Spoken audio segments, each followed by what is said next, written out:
L'info éco avec Capital. On commence avec un coup de gueule, celui de la journaliste Marie Nicot. Dans nos colonnes, cette spécialiste de l'agroalimentaire dénonce les manquements de l'État dans sa mission de contrôle sanitaire et de garant de la bonne origine des produits commercialisés en France. Origine mensongère, recettes modifiées, utilisation d'ingrédients illicites. Si les fraudes alimentaires se multiplient, les contrôles déployés par l'État, eux, restent limités. Il faut dire que si l'arsenal des sanctions ne cesse de se renforcer, les moyens mis en œuvre dans la lutte contre les fraudes se tarissent.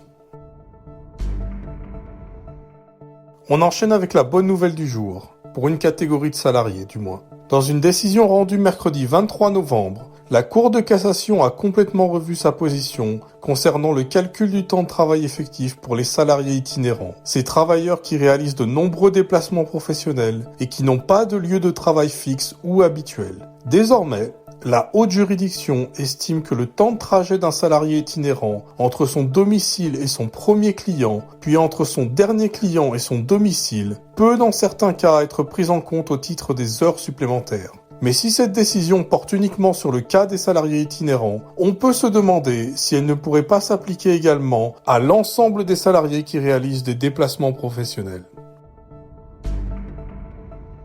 On poursuit avec le chiffre du jour. Loyer, taxes, impôts, assurances, charges de copropriété, coût du crédit. Derrière toutes ces variables, sait-on à quoi ressemble vraiment le budget type de l'investisseur locatif ? C'est justement sur ce point que la société Kilowork est capable d'apporter un éclairage précieux. Grâce à son application d'aide et de conseil aux bailleurs particuliers, la société a pu éplucher la comptabilité exhaustive de plus de 3000 propriétés mises en gestion. Et grâce à ces informations, Capital a pu établir pour vous le budget type des investisseurs actuels et les postes de dépenses qui devraient exploser l'année prochaine. Retrouvez notre analyse sur notre site.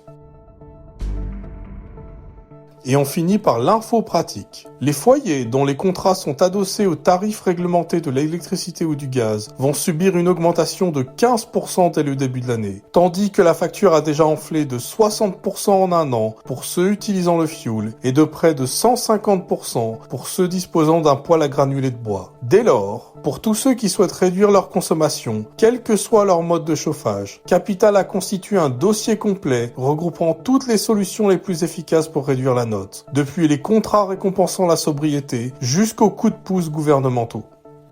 C'était l'info éco avec Capital.